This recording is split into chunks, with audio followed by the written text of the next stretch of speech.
سوچو، اگر ایک دن آپ اٹھیں اور آپ کو پتہ چلے کہ آپ کے پڑوسی کو رات کے اندھیرے میں اٹھا کر لے جایا گیا ہے۔ کسی کو نہیں پتہ وہ کہاں گیا، کوئی سوال نہیں کر سکتا، کوئی آواز نہیں اٹھا سکتا۔ اگر کسی نے ہمت کی تو اگلا نمبر اس کا ہو سکتا ہے۔ یہ کوئی ہارر مووی کی کہانی نہیں ہے، یہ اس ملک کی حقیقت ہے جہاں ایک انسان کا نام ہی لوگوں کے لیے خوف کی نشانی بن گیا تھا۔ اس کا نام تھا جوزف اسٹالن، ایک ایسا لیڈر جس نے سوویت یونین کو سپر پاور بنایا، لیکن اسی انسان پر الزام لگتا ہے کہ اس کی پالیسیز کی وجہ سے لاکھوں نہیں کروڑوں لوگوں کی جان گئی۔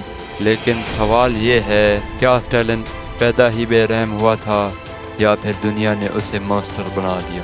18 دسمبر 1878 جارجیا کے چھوٹے سے شہر گوری میں ایک بچہ پیدا ہوا۔ اس کا نام رکھا گیا جوزف جگوشویلی، جسے گھر والے پیار سے سسو بلاتے تھے۔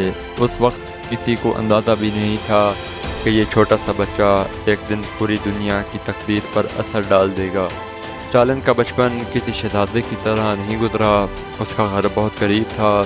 اس کے والد ایک موچی تھے، لیکن ان کی سب سے بری عادت تھی شراب۔ شراب پینے کے بعد وہ اکثر اپنی بیوی اور بچوں کو پیٹتے تھے۔ سوسو نے بچپن میں محبت سے زیادہ ڈر دیکھا۔ اس نے گھر کو ایک محفوظ جگہ کی بجائے جنگ کا میدان دیکھا، اور شاید یہیں سے اس کے اندر سختی پیدا ہونے لگی۔ اسٹالن کی ماں ایک بہت مذہبی اور محنتی عورت تھی۔ اس کی زندگی کا صرف ایک خواب تھا کہ اس کا بیٹا پرائسٹ بنے۔ وہ چاہتی تھی کہ اس کا بیٹا اس زندگی سے نکل جائے جہاں غربت اور تشدد کے سوا کچھ نہیں تھا۔ اس لیے سسو کو چرچ سکول بھیجا، اور وہاں اس نے سب کو حیران کر دیا۔ وہ انٹیلیجنٹ تھا، اس کی یادداشت بہت تیز تھی، وہ پوئٹری لکھتا، گانے گاتا اور ٹیچرز کا فیورٹ اسٹوڈنٹ تھا۔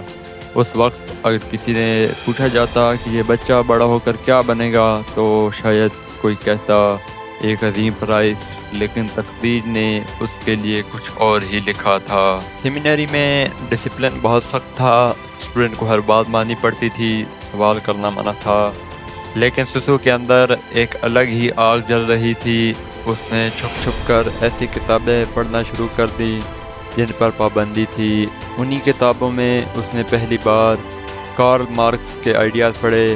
مارکس کہتا تھا کہ دنیا دو حصوں میں بنٹی ہوئی ہے، ایک طرف امیر اور دوسری طرف مزدور، اور یہ نظام ناانصافی پر مبنی ہے۔ یہ الفاظ سسو کے دل میں اترتے چلے گئے۔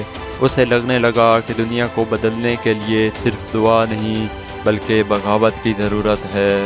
جتنا زیادہ اسٹالن مارکسزم کے قریب ہوتا گیا، اتنا ہی وہ چرچ سے دور ہوتا گیا۔ اس نے اتھارٹیز کو چیلنج کرنا شروع کر دیا، رولز توڑنے لگا، ٹیچر سے بحث کرتا، اور دھیرے دھیرے وہ ایک اسٹوڈنٹ سے زیادہ ایک باغی نظر آنے لگا۔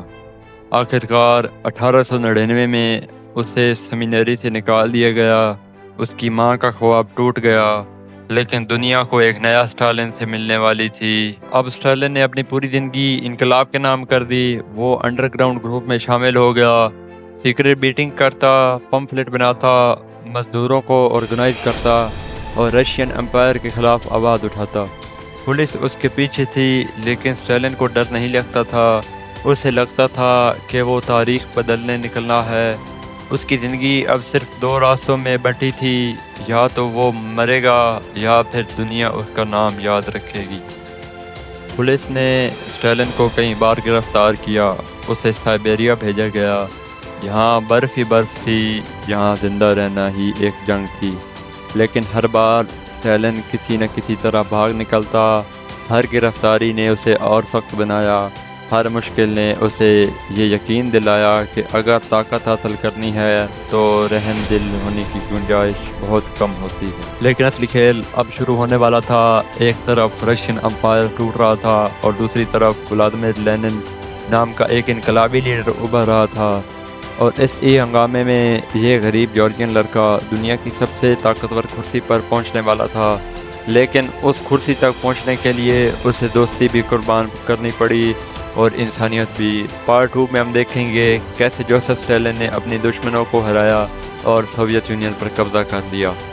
اگر آپ پارٹ 2 دیکھنا چاہتے ہیں تو کامنٹ میں لکھیں مین آف اسٹیل، ویڈیو کو لائک کریں اور چینل کو سبسکرائب کرنا مت بھولیں۔